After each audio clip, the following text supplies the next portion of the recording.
जनकनंदिनी सीता का अन्वेषण करते हुए भगवान श्री राम उस स्थान तक पहुंच जाते हैं जहां पर गिरिराज जटायु जिनके पंख कट चुके हैं, धूल में पड़े हुए हैं,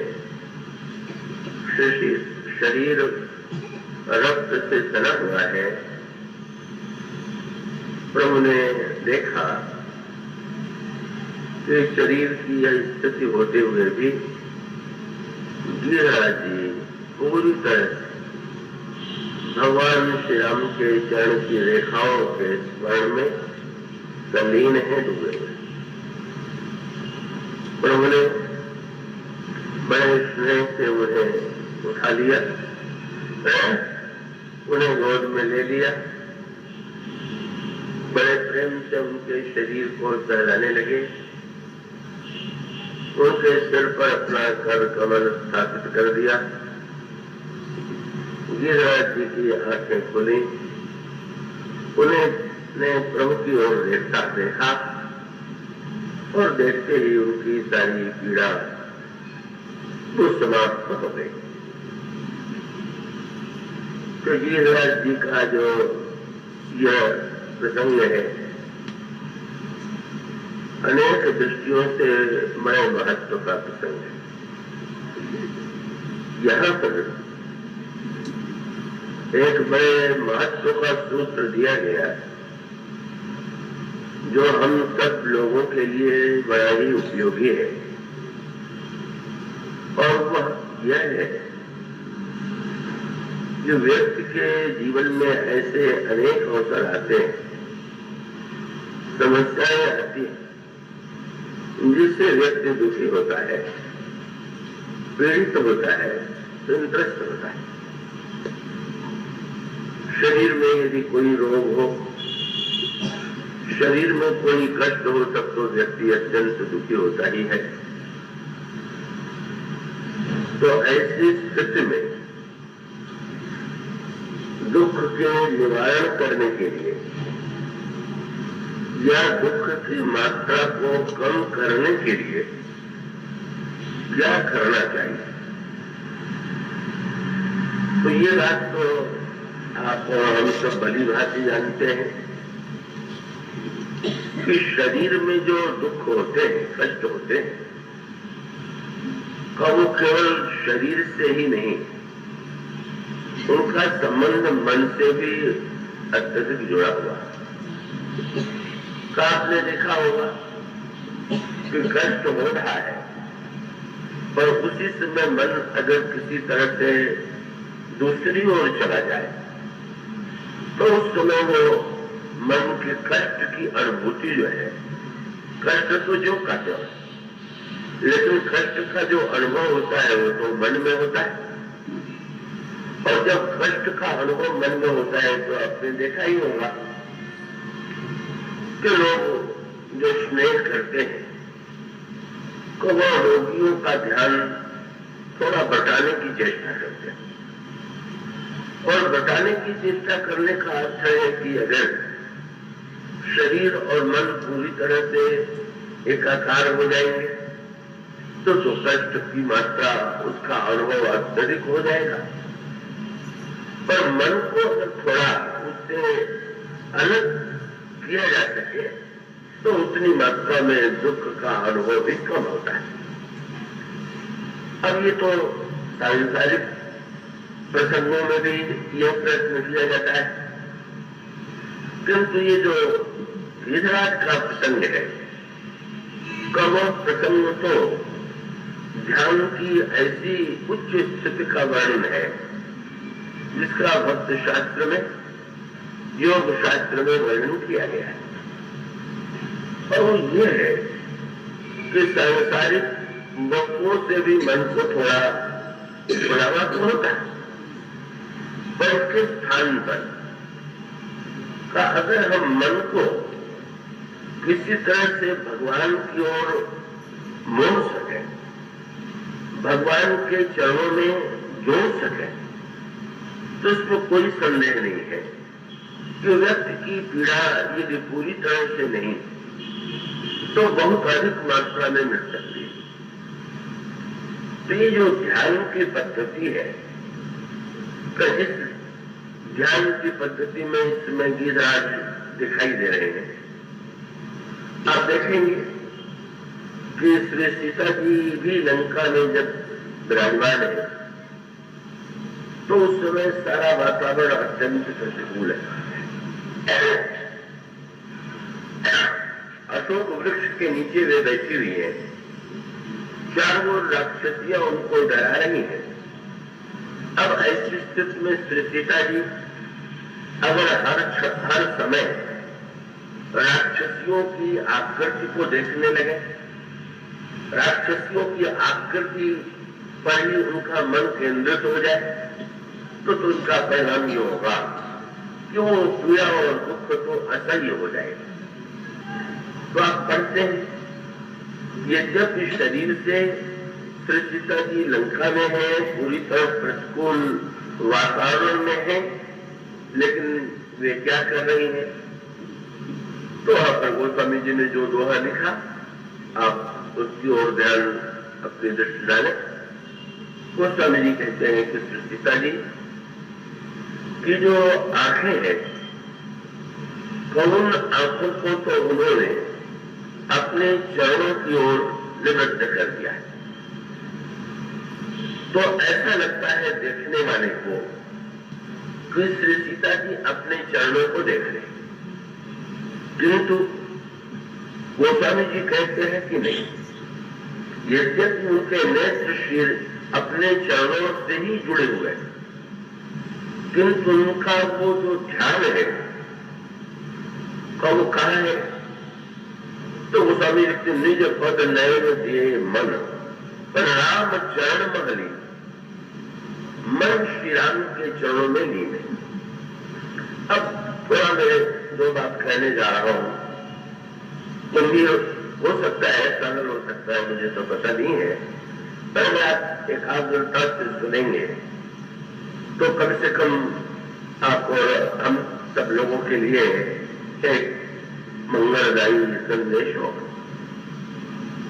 तो ये जो कहते हैं ना कि एकांत में बैठ करके थोड़ी देर तक ध्यान का अभ्यास करना चाहिए, तो ध्यान का अभ्यास करने के लिए पहले तो यही चेष्टा की जाती है कि भाई कोई एकांत स्थान हो और एकांत स्थान में कोई अच्छा आसन बिछा हुआ हो, भगवान का चित्र, भगवान की मूर्ति सामने हो और व्यक्ति जो है उस समय वहां पर बैठ करके ध्यान करने की चेष्टा करें। तो ध्यान करने की पद्धति यह है कि भाई कुछ वस्तुएं ऐसी होती हैं कि जिनकी ओर हमारा आपका ध्यान जो है वो हठात चला जाता है। अब वो हठात चला जाने के लिए अब भगवान का जब ध्यान करते हैं, भगवान राम का ध्यान करने आप बैठ गए, तो अब देखेंगे ये जो भक्तों ने भगवान की सुंदरता का इतना वर्णन किया, बार बार गोस्वामी जी श्री राम की सुंदरता का वर्णन करते हैं। उसका ये तात्पर्य है कि संसार में भी हमारी आंखें यदि कहीं सुंदरता दिखाई देती है तो आंखें उधर चली जाती है, हमारा मन उधर चला जाता है। तो प्रसिद्ध दोहा है कि जैसे अगर किसी राजा का मंत्री, प्राचीन काल में तो राजा होते थे, तो स्वाभाविक रूप से अगर मंत्री किसी को राजा के सामने रखता था तो राजा उसको बड़ा सम्मान देता है। तो उस कवि ने यह कल्पना किया, ये मनुष्य की जो आंखें हैं वो मानो दीवान, मंत्री के लिए पुराना शब्द था दीवान, राजाओं के दीवान होते थे। तो उसने ये सूत्र दिया गया कि मन तो मानो राजा है और नेत्र जो है उसका मंत्री है। तो कवि ने कहा कि मन समान राजा नहीं और दृढ़ सम नानी दीवान, तो दृढ़ दीवान यही आज रहे तो मन से हाथ बिखाए।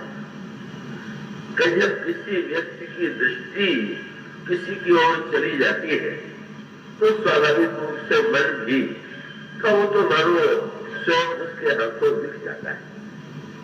तो ध्यान जब प्रारंभ में करते हैं तो प्रारंभ में करते समय कहूं जो वस्तुएं हमें प्रिय लगती है उन वस्तुओं से जोड़ करके ध्यान प्रारंभ करें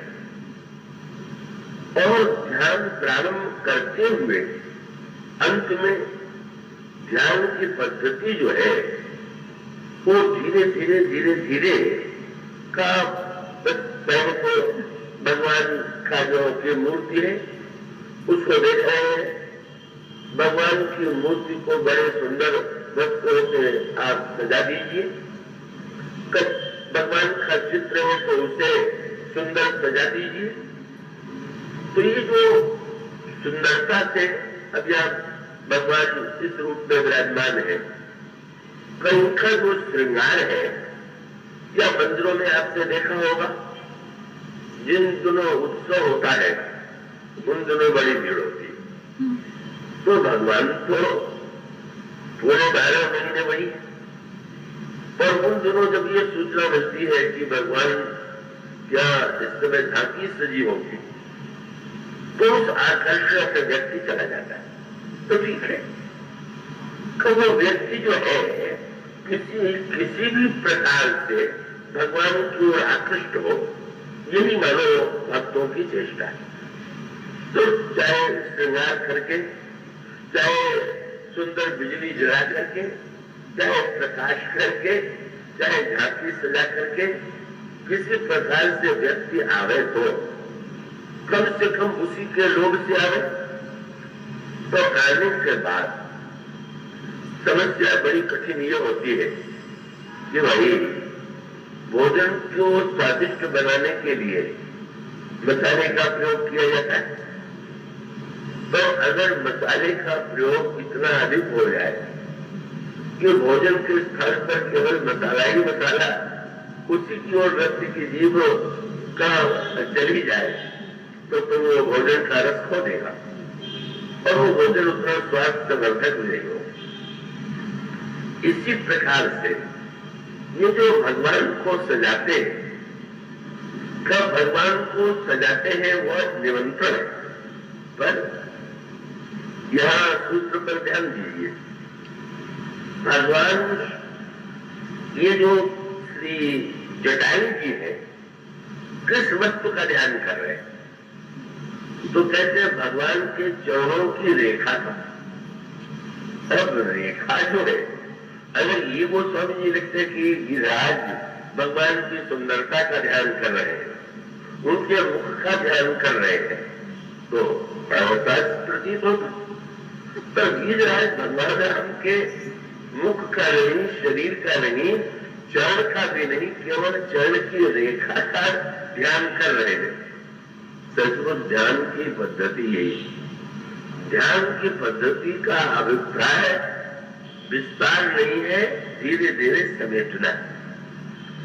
तो पहले जैसे किसी बालक को तो कोई वस्तु प्रिय लगती है, खिलौने या कोई चित्र, तो उसके द्वारा धीरे धीरे अब जब वो आगे पढ़ता जाएगा, अब वो देखते हैं आपके पहली कक्षा में विद्यार्थी के खिलौने बहुत से सामने होते हैं, पुस्तक लिखता है, छपी हुई होती है, तो हर अक्षर के साथ एक एक चित्र होता है। पर क्या आप ये समझते हैं कि जीवन भर जब वो ग्रंथ पढ़ेगा तो हर अक्षर के साथ एक एक चित्र भी बना रहेगा क्या? तब तो फिर बेचारा, अगर कोई ऐसे ग्रंथ की छपाई हो कि उस ग्रंथ में जितने शब्द हो और अक्षर हो, एक एक अक्षर के साथ क के साथ कबूतर बनाना तो आसान है, केवल थोड़े से ही अक्षर तो है, लेकिन जहां इतने शब्द एकत्र हो जाएंगे तब धीरे धीरे वो रंगीन चित्रों की आवश्यकता नहीं रह गई। धीरे धीरे वो बाह्य आलम्बन की उतनी आवश्यकता नहीं रह गई और उसके बाद वो व्यक्ति जो है कब चित्त के भी वो पूरी तरह से वो ज्ञान में उन्मुख हो जाता है। ठीक इसी तरह से दो तरह से भगवान को सजाने की बात हो सकती है। या तो ये मान करके सजाइए कि भाई ये वस्तु जो है वो भगवान की सेवा में लग जाए, ये तो बड़ा ऊंचा भाव। कि ये समझने की वस्तुतः भगवान इन वस्तुओं के द्वारा तो सुंदर होते नहीं, भगवान तो स्वयं इतने सुंदर है कि यूं कहना चाहिए कि भगवान वस्तुओं से सुंदर नहीं होते हैं, बल्कि वस्तुएं भगवान से सुंदर हो जाती हैं। जब श्री सीता जी को भगवान राम देखते हैं तो ये नहीं कहते हैं कि सीता जी सुंदर है, उन्होंने कहा सुंदर कहना तो इनका अनादर कर रहा है। तब वो सुंदरता तो सुंदर करे, जिनके दर्शन से सुंदरता सुंदर हो जाती है वो सीता जी। भगवान तो वस्तुतः स्वयं इतने सुंदर है, परिपूर्ण है कि बना वो वस्त्रों से आभूषणों से उनकी शोभा क्या बढ़ेगी। किंतु अगर ये मान करके कि ये वस्तुएं अंत में कैसे धन्य होंगी, कब वो श्री भरत जी जिन वस्तुओं को लेकर के गए थे चित्रकूट, जब यात्रा करने लगे तो उन्होंने आदेश दिया कि सिंहासन, छत्र, मुकुट, श्रृंगार की जितनी सामग्री है और इन वस्तुओं को लेकर के प्रभु के पास चले। आश्चर्य हुआ। हम लोग जा रहे हैं चित्रकूट से प्रभु को लौटाने के लिए, तो जब वो प्रभु यहाँ लौट करके आएंगे तो सिंहासन यहाँ से चित्रकूट ले जाया जाए, इसकी क्या आवश्यकता है? छत्र और मुकुट ले जाए, इसकी क्या आवश्यकता है? पर श्री भरत की भावना क्या है कि संसार के व्यक्ति तो सिंहासन की ओर भागते ही, संसार में तो सिंहासन पर बैठने की मोड़ लगी, किंतु हमारे प्रभु श्री राम को तो कोई सत्ता का मोह नहीं है, सिंहासन का मोह नहीं है, वो तो स्वयं सिंहासन छोड़ करके चले गए। तो क्या हम लोग जाकर के ये कहें कि आप चल करके अयोध्या का राज सिंहासन ग्रहण कीजिए? नहीं नहीं, उन्होंने कहा कि हम लोग तो सिंहासन लेकर के चलेंगे और प्रभु से ये कहेंगे कि प्रभु इसका आप तो बिना सिंहासन के भी बड़े, पर ये सिंहासन आपके बिना सुना है, अगर आप इसको कृपा करके स्वीकार कर लेंगे तो सिंहासन धन्य हो जाएगा।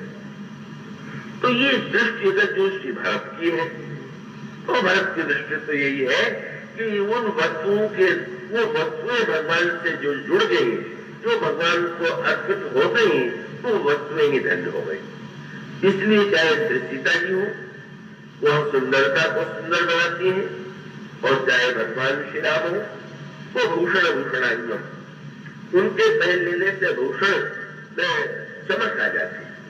तो ये दृष्टि तो बहुत ऊंची है, यह दृष्टि तो बहुत विरले व्यक्तियों की होती है। जब कोई व्यक्ति भगवान को विविध प्रकार के नैवेद्य अर्पित करता है तो उसको दोनों वृत्ति मिली हुई, और दोनों वृत्ति मिली हुई होने का अभिप्राय यह है कि व्यक्ति को वो स्वाद बड़ा प्रिय, तो अगर कोई स्वादिष्ट वस्तु भगवान को चढ़ाई जाए और वो प्रसाद में दी जाए तो व्यक्ति बड़े उत्साह से लेता है, पर वो प्रसाद बुद्धि तो नहीं हुई। गीता गोरखपुर में रघु जी बड़े भगवान के अद्भुत प्रेमी श्री राम के, और निरंतर श्री राम के चिंतन में, स्मरण में उनके आंखों से आंसू बहते ही रहता है, और उन्हें तो भगवान को भोग लगाते थे, पर भोग लगाने की पद्धति उनकी बड़ी अनोखी। किसी दिन आते कहते थे आज मिठाई, किसी दिन फल, किसी दिन तो किसी दिन कह देते थे कि आज तो हमारे ठाकुर जी करेले का उग्रहण करेंगे। अब होता यह था कि जब मिठाई का प्रसाद बिकता था तो बड़ी उदारता से लोग घर में भी प्रसाद, तो करेले का प्रसाद जब वो बांटने लगते थे और कुछ जरा सा भी टुकड़ा ज्यादा हो तो महाराज बोले प्रसाद तो खंड मात्र ही यथेष्ट है, अधिक प्रसाद की क्या आवश्यकता है। और कई लोग तो ऐसे देते कि उन्होंने कहा प्रसाद खाने से थोड़ी होता है, उनको सोचते भी लगा लिया जाए। तो ये सही सिद्ध हो गया कि स्वाद बुद्धि थी, तो स्वाद बुद्धि है इसलिए प्रसाद को स्वादिष्ट बनाना पड़ता है। ठीक है, बनाना ही चाहिए। आप लोग करेले का भोग न लगाइएगा, वो एक कुछ कोट के भक्त हैं जिनकी ऐसी दृष्टि है, तो व्यक्ति के मन को, उसकी दृष्टि को आकृष्ट करने के लिए ये प्रभु का श्रृंगार करने की चेष्टा की जाती है। और जो भक्त जैसे भक्त है वो तो भगवान से भी जब पहुंचे और तो उन्होंने शब्द भी यही कहा कि महाराज ये वस्तुएं जो आई हुई है, तो शब्द से भरत का यही है, बोले करिए सुफल सब जो बनवाना। आपको यदि अच्छा लगे तो इन वस्तुओं को सफल बना दीजिए। आप नहीं स्वीकार करेंगे तो ये वस्तुएं सफल नहीं होंगी, आपको परिपूर्ण ब्रह्म है ही।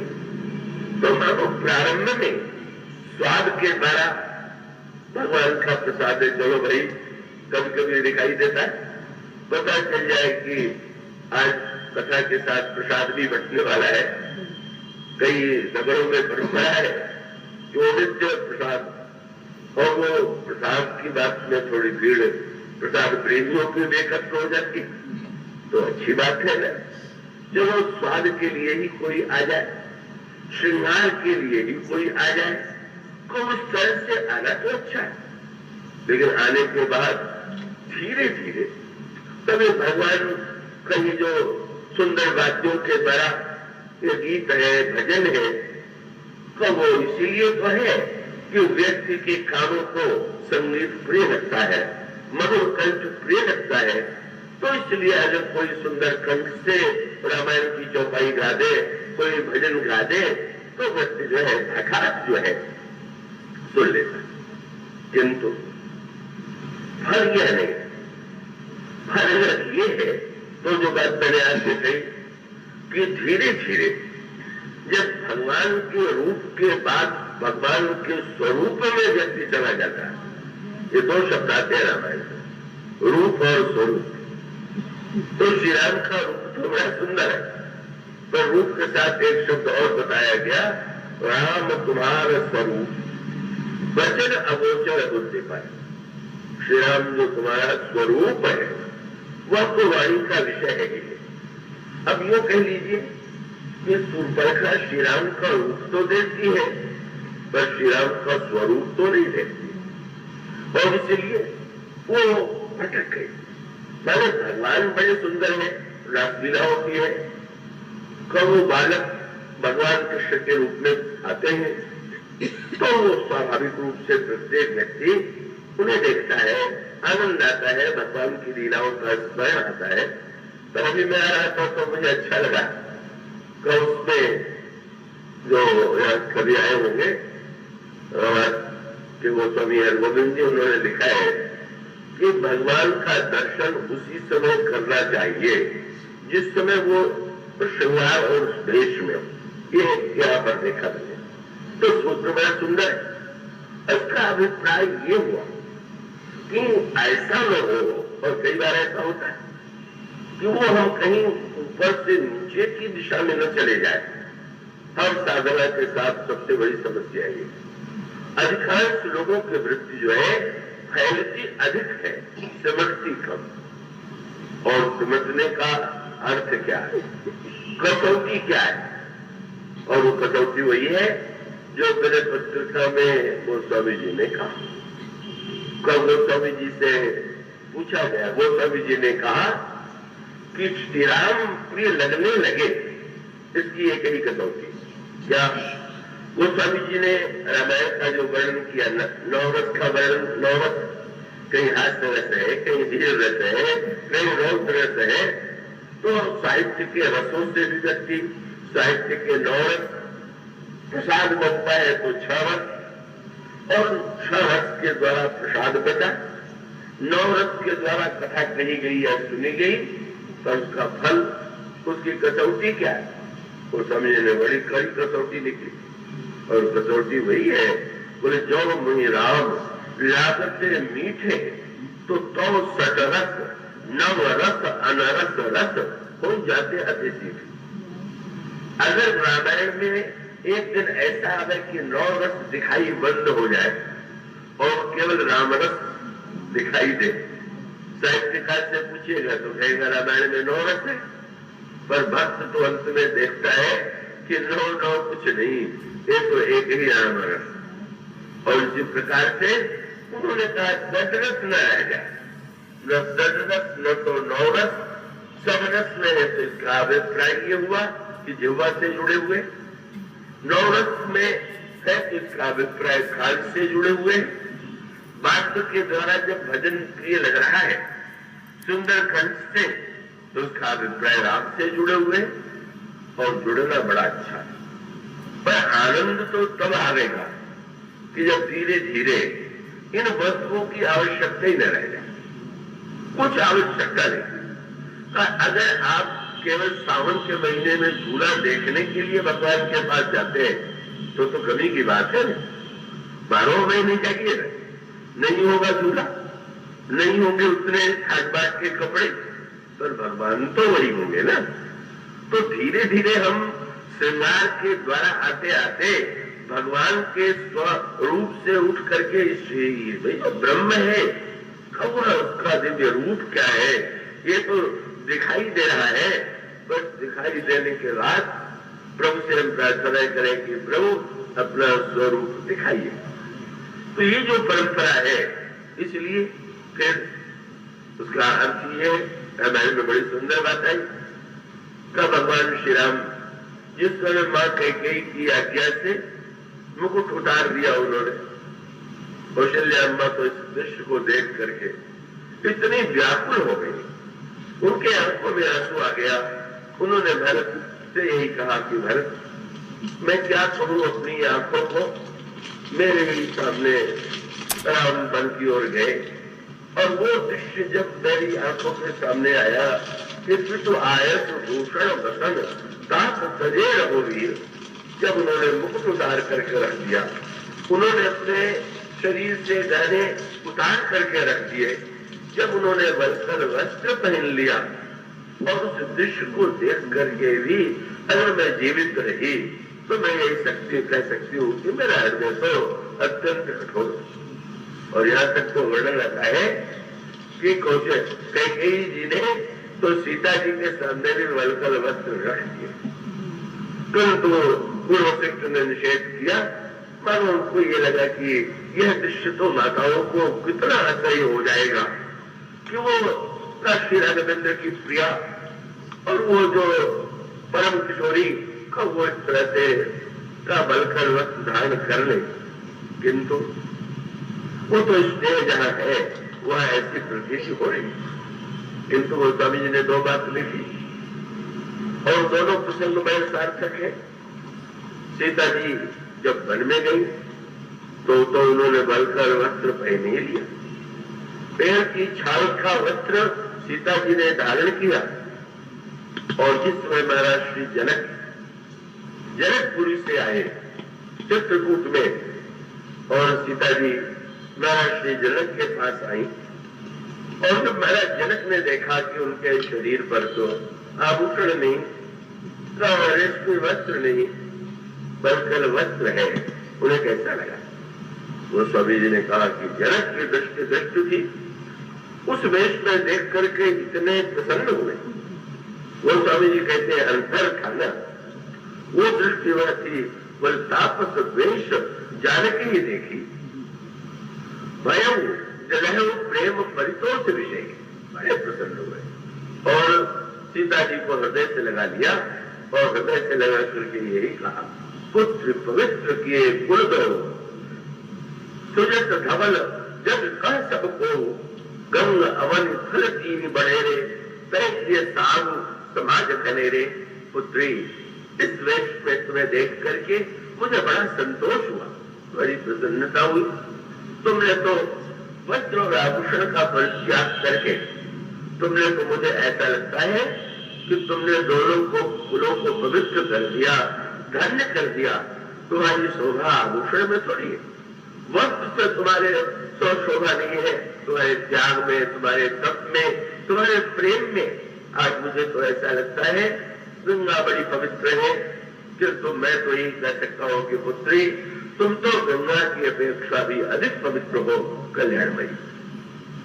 ऐसा तो संसार में कोई पुत्र अपनी पिता पुत्री को देखे तो उसको तो बड़ा दुख होगा कि हमारे पुत्र के शरीर पर इस प्रकार के वस्त्र हैं।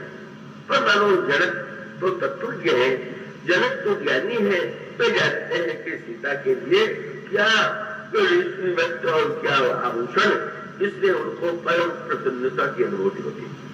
और इसी प्रकार से भगवान श्री राम जिस समय इन वस्तुओं का परित्याग करके वन की ओर चल पड़े तो गोस्वामी जी से किसी ने पूछ दिया कि महाराज जब श्री राम के शरीर पर वो वस्त्र नहीं है, भूषण नहीं है, संसार में तो यही होता है, कोई बढ़िया वस्त्र पहने हुए हो, आभूषण धारण किए हो तो बड़ा सुंदर लगता है, वस्त्र और आभूषण न हो तो उतना सुंदर नहीं लगता है। किंतु गोस्वामी जी ने तो ऐसी सुंदर बात कही। गोस्वामी जी ने कहा कि भगवान राम जिसमें वस्त्र और आभूषण उतार करके चले तो उनकी शोभा ऐसी अनोखी हो गई। कैसी? बोले तीर के कागर जो नृप चीर, ये जो तोते होते हैं इनके जो पंख होते हैं जब पुराने पड़ जाते हैं तो पुराने पंख झड़ जाते हैं, और पुराने पंख झड़ने के बाद नए पंख, तो अपने वृक्ष में भी देखा होगा, पुराने पत्ते झड़ गए नए आए तो कितना सुंदर लगता है।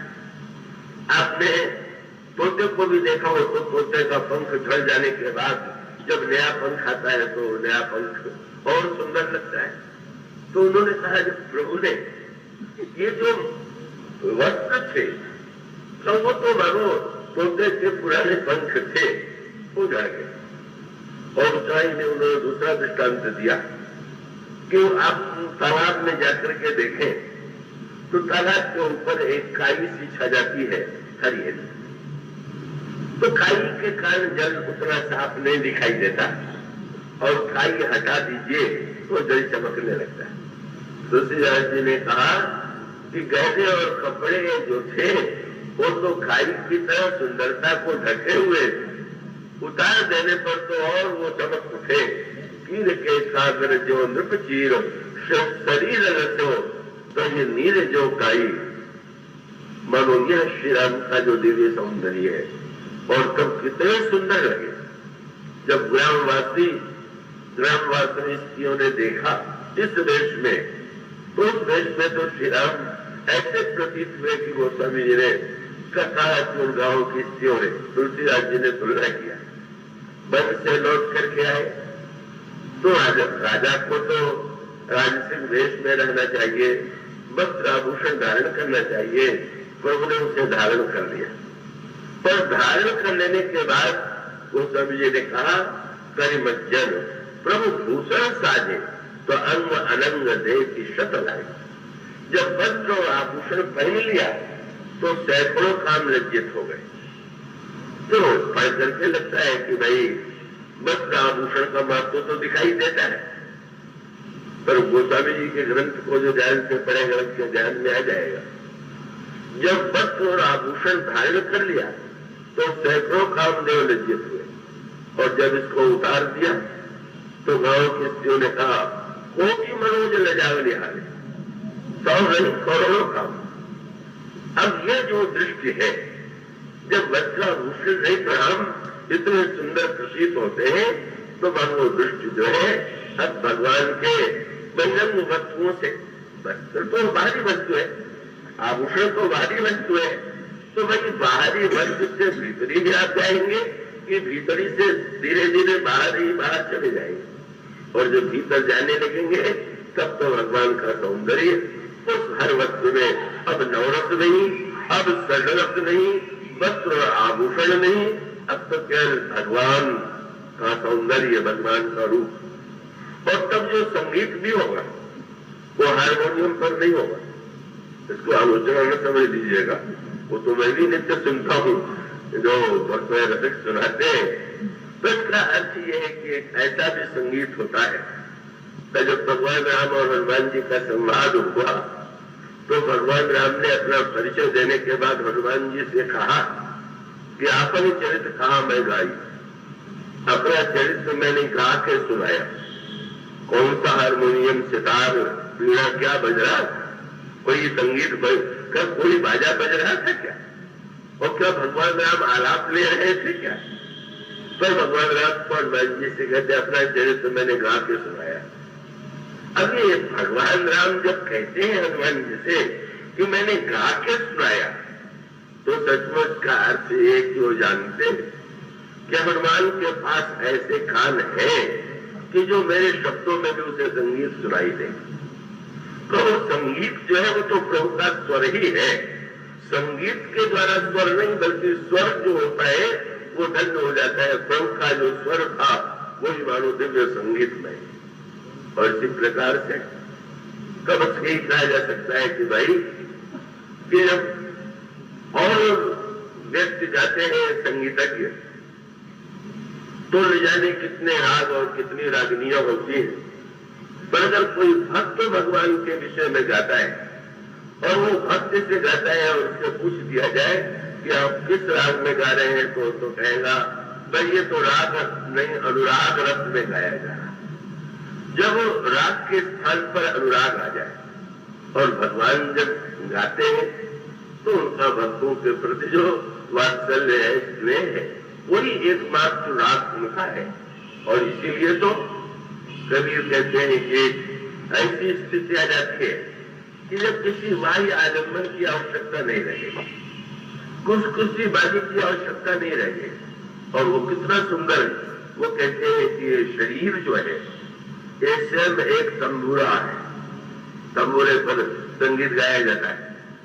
और उससे पूछा गया कि इस तंबूरे के साथ बाजा बजाने वालों को आपने देखा होगा, तंबूरे में तार लगा हुआ होता है, उसमें खूंटी लगी हुई होती है और गाने से पहले वो जो संगीतज्ञ होता है वो तार को चाहे कसता है चाहे ढीला करता है। अगर ढीला होगा तो भी ठीक राग नहीं निकलेगा और बहुत कस दिया जाए तो तार टूट जाएगा। तो चतुर व्यक्ति गाने वाला जो है न बहुत कस देता है और न तो बहुत ढीला छोड़ देता है। कबीरदास जी कहते हैं कि ये जो हमारा आपका शरीर है वह तो मानो तंबूरा और ये जो 10 इंद्रियां हैं यही मानो तार है। और ध्यान रखिए कि न अधिक ढीला कीजिए और न अधिक कसिए। इंद्रियों को बहुत ढीला कर देंगे तो क्या राग होगा, तब तो वासना की अभिव्यक्ति होगी और इंद्रियों को अतीव कष्ट देने लगेंगे तो इंद्रियां कार्य नहीं कर पाएंगी। और इसलिए वे कहते हैं साधो यह तन साज तमूरे का और खंचत तार महुरत खूंटी। तो रघुवीरदास जी से पूछा गया कि शरीर का जब आपने तमूरा बना दिया और इंद्रियों को तार बना दिया तो इसमें कौन सा स्वर निकलता है? और तब उन्होंने कहा संगीत की सर्व स्थिति वह है कि खंचत तार मरोड़त खूंटी निकसत राग व हुजूरे का। जब ईश्वर राग बजने लगे तो मानो समझ लेना चाहिए कि अब संगीत पक्का हो गया। प्रत्येक शरीर के कण कण में जब भगवान की ध्वनि सुनाई दे वो मानो संगीत और राग की पराकाष्ठा है। तो ये जो स्थिति है ये तो एक बहुत अंत की स्थिति है। प्रारंभ में तो व्यक्ति की स्थिति यही है कि वो नाना आलम्बनों के द्वारा ही भगवान की ओर बढ़ता है, बहुत प्रिय लगता है, वही बात है। और वो दृष्टि से होते हुए भी अब चाहे शिवाजी जी को देखें या जटायु जी को देखें, इसका अर्थ क्या है?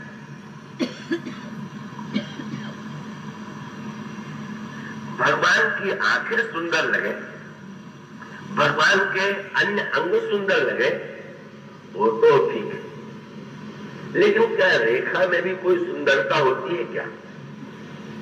और क्या बस अर्थ यही, श्री भरत जब चलते हैं भगवान की ओर तो एक विचित्र सी बात है, श्री भरत के सामने जब कोई भगवान की सुंदरता का वर्णन करता था तो बहुत आनंद लेके सुनते थे।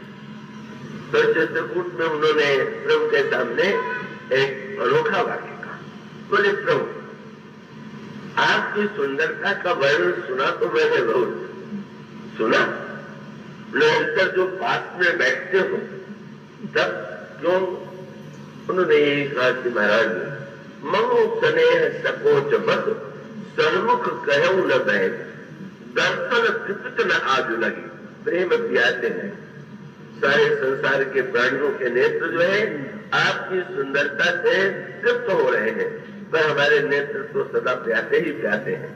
हमने तो आज तक आपकी ओर आंख उठा करके देखा ही नहीं, दृष्टि प्रभु के सौंदर्य पर नहीं गई तो माने श्रीमद् भागवत में दूसरा संकेत है, रामायण में भी संकेत दिए है कि आप पहले कोई चित्र कोई मूर्ति रखें और वो भगवान का ध्यान करें, चाहे आप चरण के नख से प्रारंभ करें, का भगवान के चरण के नख का रंग कितना सुंदर है, उनके जो लाल लाल पलवे हैं वो कितने आकर्षक है, उसके ऊपर जो कब श्यामता है, कब इसको देख करके ऐसा लगने लगा भक्तों को कि ये जो है जब रवि सुता शारदा सुरसरी मिल चली ललित त्रिवेणी।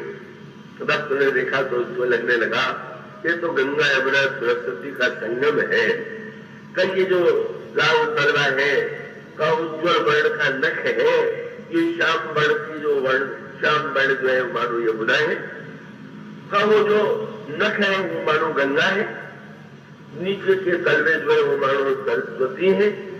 और भक्त को लगता है कि जैसे त्रिवेणी में स्नान करने से सब व्यक्ति के पाप धुल जाते हैं, नष्ट हो जाते हैं, इसी प्रकार से भगवान के इस पद प्रयाग में अगर व्यक्ति डुबकी लगावे, और उसने बहुत बढ़िया बात उन्होंने पूछ दिया, क्या ये भगवान की चरण में रेखाएं क्या है?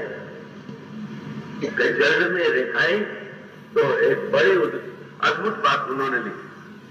आपने देखा होगा कि नदी बहती हुई हो तो कहीं कहीं जो है वो जल जो है वही चक्कर काट रहा है, उसको भाषा में भंवर कहते हैं। तो भंवर जो है का वो डूबने का बड़ा डर रहता है, तो ये नाव चलाने वाले अगर नदी में भंवर में पड़ जाए तो कभी कभी नाव चक्कर काट के डूब सकती है। व्यक्ति भी अगर सीधे जल में स्नान करे तो वहां पर डूबने का डर नहीं है, पर भंवर में डूबने का डर है। गोस्वामी जी से जब पूछा गया कि भगवान के चरण में जो रेखाएं क्या है वो क्या है, तो भंवर तरंग मिला। ये भगवान राम के चरण में जो है वो तो त्रिवेणी जल है, और वो जो रेखाएं बनी वो भंवर। कितनी बढ़िया बात कहेंगे। किसी ने कहा महाराज तब तो सावधानी रहना चाहिए, अगर आपके प्रभु के चरणों में भंवर तरंग मिलाता है तो भंवर में डूबने का तो बहुत डर है। गोस्वामी जी ने कहा मैं यही तो चाहता हूं कि संसार में डूबने से बचो, पर यहाँ तो डूब जाओ तो ही नहीं मिला है। भगवान के चरणों में जो डूब गया लौट ही नहीं पाया, निकल ही नहीं पाया, तो यही तो आवश्यकता है।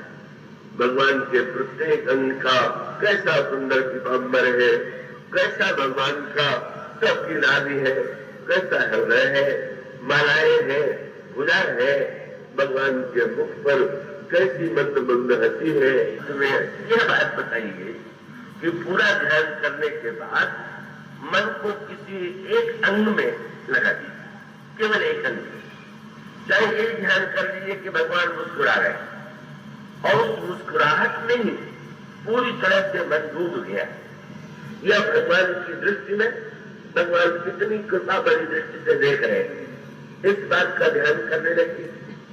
पहले संसार से थोड़ा सिमट करके भगवान में आएगी, और भगवान में भी आकर के अंत में भगवान के किसी एक ही अंग में पूरी तरह से मन को डुबो दी।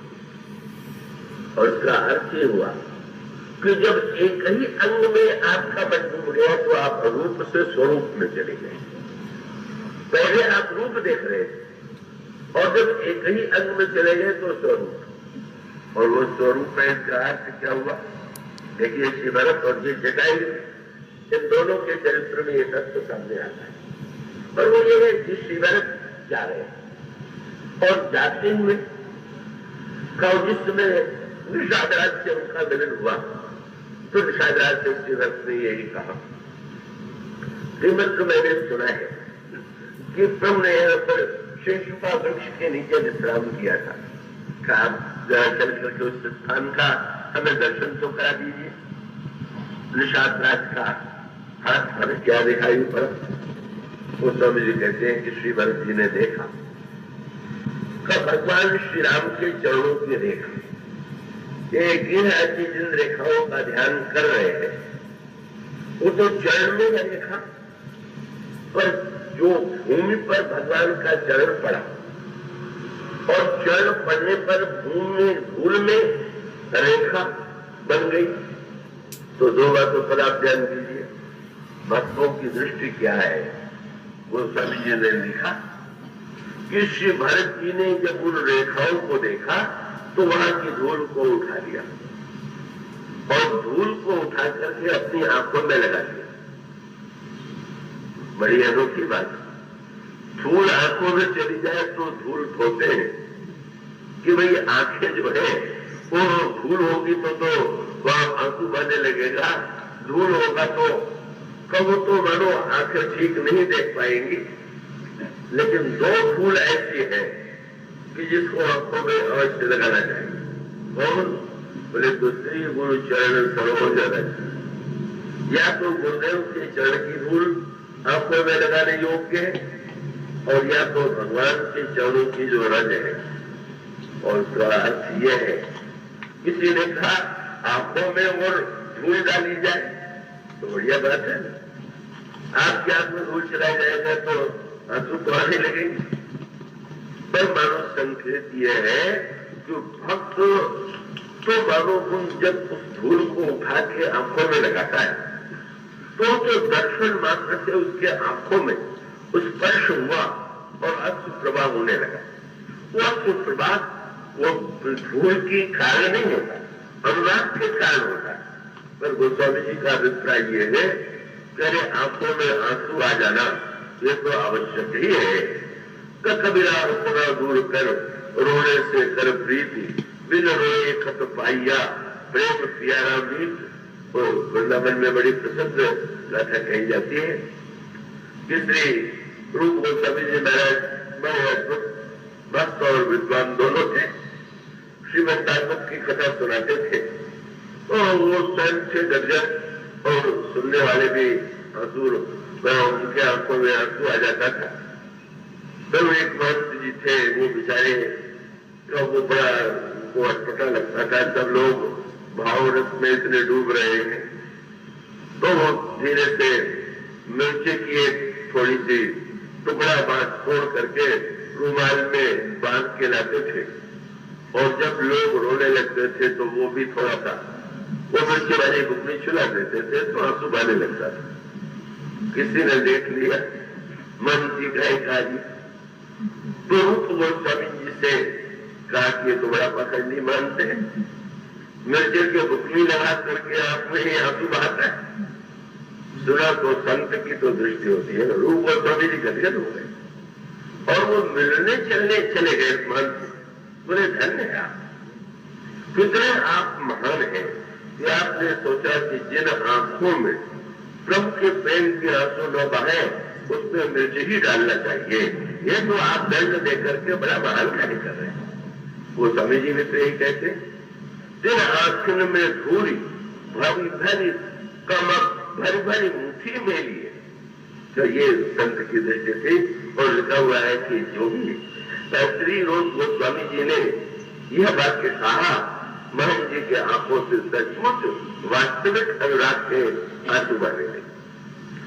तो ये जो दृष्टि है, मानो संसार के लिए तो हम आंखों में आंसू भरे ही रहते हैं, आंसू बहाते ही रहते हैं। हम तो इस धूल से घबराते हैं पर कितनी धूल आंखों में पड़ी हुई है। दूसरों की आंख में धूल डाल रहे हैं, अपनी आंखों में धूल डाल रहे हैं, पर भक्त को तो धूल प्रिय होने लगी। जहां पर श्री भरत ने देखा कि भगवान का चरण यहाँ पड़ा है और वो चरणों की रेखा वहां पर बनी हुई है। श्री भरत उस रेखा को किस रूप में देखते हैं? वो सभी का चरण रेख रज आंखें लगाई, बस उस रज को उन्होंने आंखों में लगा दिया।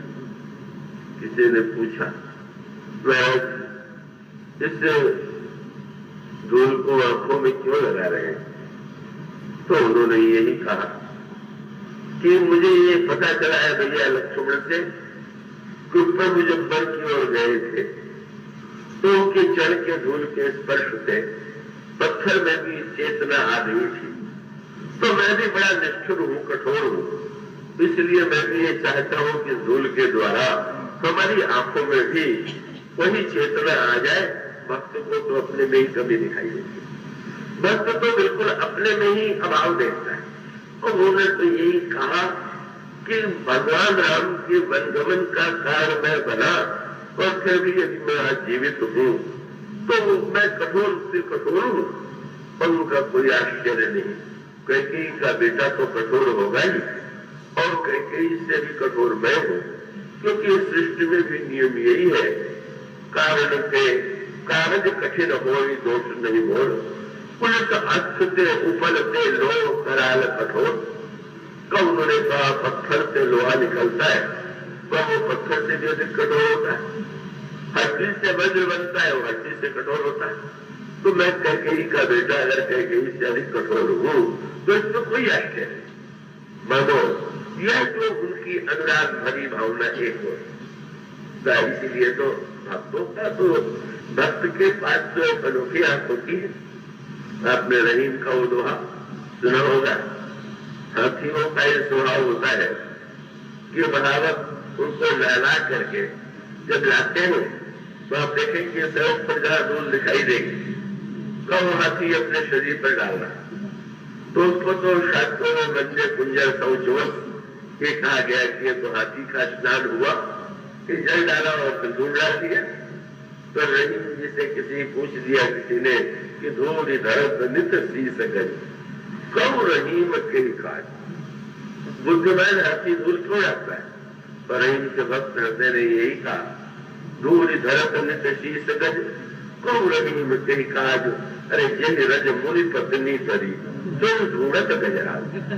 इस हाथी ने कहीं से सुन लिया होगा कि प्रभु के चरण की धूल के स्पर्श से ऐसा कर गई थी, शायद हाथी भी इसी को ढूंढ रहा है। एक दूसरा अर्थ भी धूल क्या लगा, गोस्वामी जी कहते हरस ही निरख राम पद अंका मानव पारस पायो अंका। ये पारस है प्रभु के चरणों की धूल, प्रभु के चरणों की रेखा। गोस्वामी जी ने जो संकेत किया वो बड़ा मधुर है। गोस्वामी जी अभी तो आपके सामने पढ़ा दिया, श्री भरत ने कहा कि कैकेयी का तो पत्थर की तरह तो मैं लोहे की तरह, तो आप चित्रकूट क्यों जा रहे हैं? उनका लोहा यो तो बड़ा कठोर होता है, पर पारस से छू जाए तो सोना हो जाता है। तो मैं भी चित्रकूट के मार्ग पर पारस ढूंढने जा रहा हूं कि इस लोहे को भी सोना बनाने वाला कोई पारस मिल जाए। और वो पारस कौन सा मिला? वो स्वामी जी यही कहते हैं कि वो पारस वस्तुतः भगवान का जो चरण है, उसके जो चिन्ह है, उस हर्ष ही निरख राम पद अंका मानव पारस पावन रंग का। जैसे दरिद्र ने पारस पा लिया और उसको पाने के बाद रजत किया गए तो नीलावे हृदय से लगाते हैं, आंखों में लगाते हैं, और तब भक्त की दृष्टि क्या है? ये नहीं कि ये धूल भगवान ने कभी चरण से स्पर्श किया, उस धूल को हृदय से लगा करके ऐसी अनुभूति हो रही। क्या बोले? रघुबर मिलन सरित सुख पावे। श्री राम के हृदय से लगने में जितना आनंद आता है उतना धूल में आनंद आ रहा है। ये भगवान स्वरूप को जिसने जान लिया है उसको स्पर्श से उतना आनंद हो। और इसीलिए जब श्री भरत चित्रकूट से लौट करके आए तो जब वो तपस्या करने लगे तो गोस्वामी जी ने लिखा कि श्री भरत से किसी ने पूछ दिया कि आप तपस्या करने की तो कोई आवश्यकता नहीं, तो उन्होंने कहा कि न, वह गोस्वामी जी का शब्द है, भारत और भवन बस तप तम कसई। सोने को जैसे कसौटी पर कसा जा रहा है, इसी प्रकार से भारत जो है सोने को कसौटी पर कस रहे। क्या अर्थ हुआ? श्री भरत का तात्पर्य था, पहले तो ये शरीर लोहा था, पर प्रभु ने जब इसे सोना बना दिया तो संसार का सोना, उसमें तो चिंता करने की आवश्यकता नहीं, सोना है तो नहीं, पर ये भगवान के प्रेम का सोना तो दिन रात परखते ही रहना चाहिए। मन पर विश्वास मत कर लीजिए, शरीर पर विश्वास मत कर लीजिए। इसलिए गोस्वामी जी कहते हैं वो निरंतर कसते ही रहते हैं, कसते ही रहते हैं। भक्त तो उसे पारस के रूप में देखता है और वो जड़ी के रूप में नहीं, साक्षात भगवान के रूप में देखता है।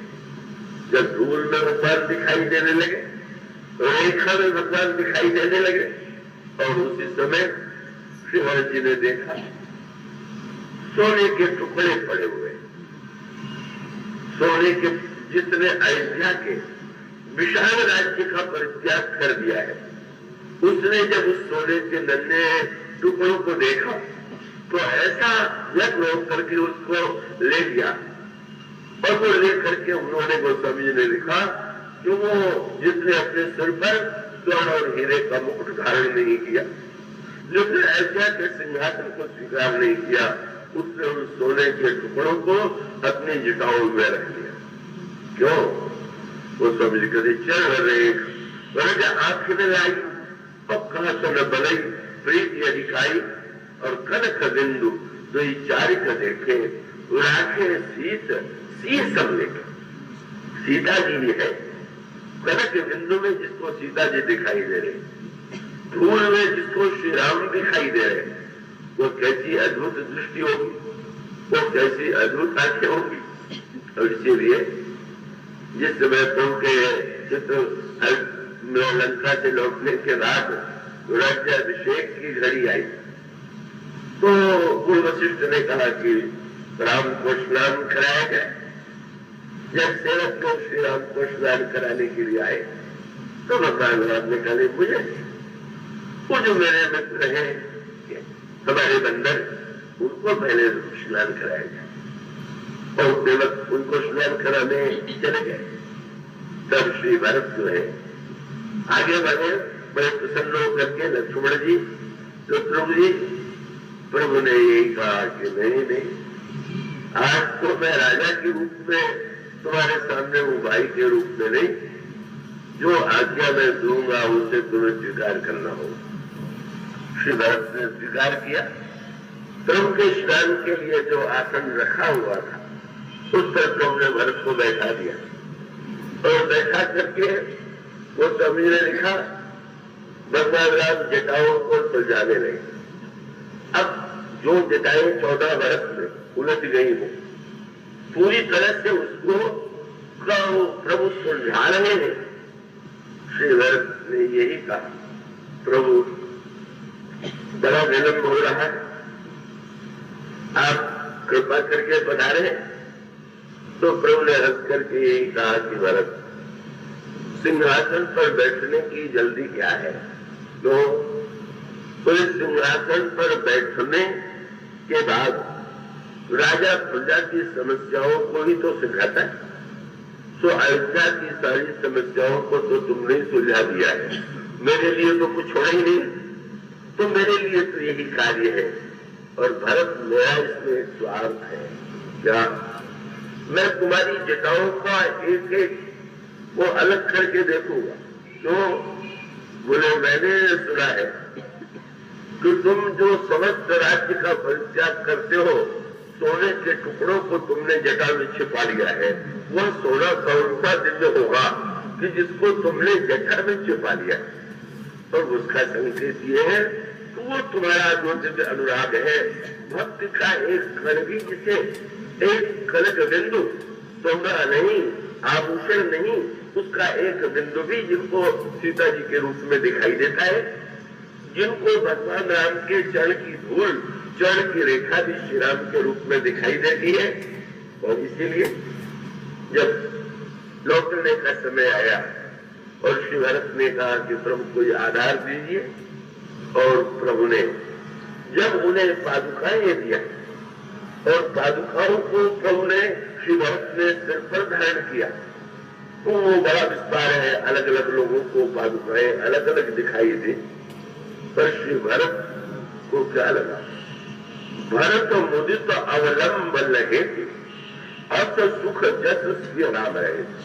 पादुका नहीं, पादुका नहीं, एक सीता जी है, एक राम जी, जिसको धूल में श्री राम दिखाई दे रहे, जिसको काठ की खड़ाओं में श्री राम और श्री सीता जी दिखाई दे रही।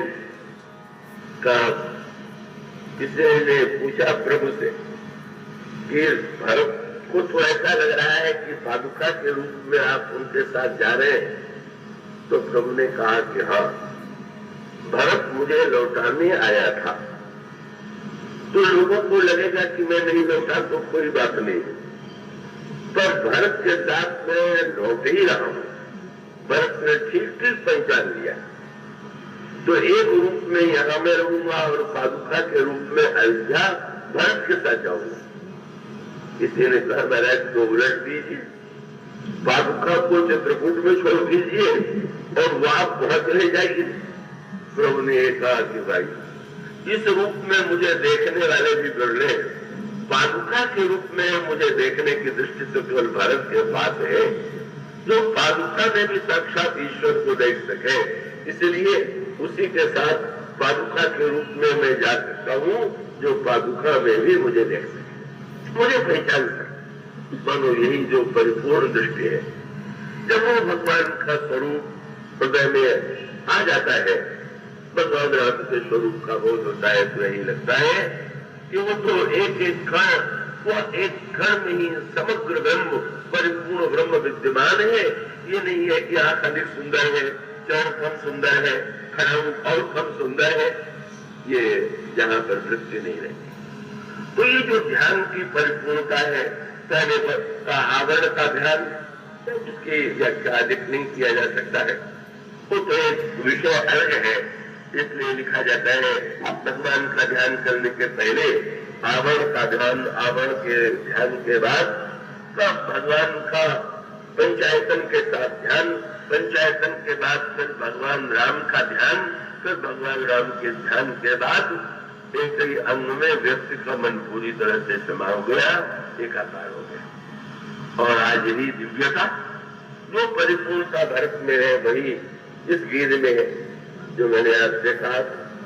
गीत की पहली दृष्टि क्या कहना है, पहली दृष्टि मैंने उसने ध्यान भी किया, तो ध्यान इसलिए किया कि नानक अगर वो पहली दृष्टि है तो उनको एक कारण था, और कारण यह था कि गिरिराज जी का पंख जिस समय कट गया तो शरीर को छोड़ के प्राण जाना चाहते, और तब गिरिराज जी ने प्राणों को फटकारा। दाऊ रामायण में आया, अरे प्राण तो कष्ट के बारे बिना प्रभु को समाचार दिए हुए छोड़ के जाना चाहता है। ये रामायण का उत्साहत चलन चलत प्राण पामर बिनु सिय सुधि प्रभु ही सुनाए। तुम भिखार है, तुम लड़े, तुम प्राण देने दे दिया, पर अभी तुम जीवित रहो, मरना ठीक की जीवित रहना। गिरिराज ने तो जीवन भी सिखा दिया और मरना भी सिखा दिया। लड़ गए, पंख कट गया, मृत्यु का डर नहीं। लेकिन जब शरीर प्राण को छोड़ के जाने लगा, क्योंकि जब बहुत पीड़ा होती है तो प्राण शरीर को छोड़ देता है, तब उन्होंने प्राण को फटकारते हुए कहा, नहीं नहीं, अभी तुम्हें नहीं जाना है, अभी तुम्हें रहना है। कब तक? जब तक प्रभु न आ जाए और उनको सीता जी का समाचार मैं न सुना दूं, तब तक तुम्हें मैं नहीं जाने दूं। सोचने लगे, प्राण न निकल जाए, इसका क्या उपाय? और तब उनको ध्यान आ गया, क्योंकि अभी उन्हें पता था कि सीता जी के रक्षा के लिए लक्ष्मण जी ने रेखाएं खींच दिया था, और उस रेखा को लांघने की शक्ति काल के विजेता रावण में भी नहीं थी। तो गिरिराज जी ने सोचा कि जब भक्त की रेखा में एक प्रभाव है तो भगवान की चरण की रेखा में मैं प्राणों को अगर रख दूं तो काल ले नहीं जा सकेगा। इसलिए वे उस ध्यान में डूबे हुए हैं। आज यही इसके बाद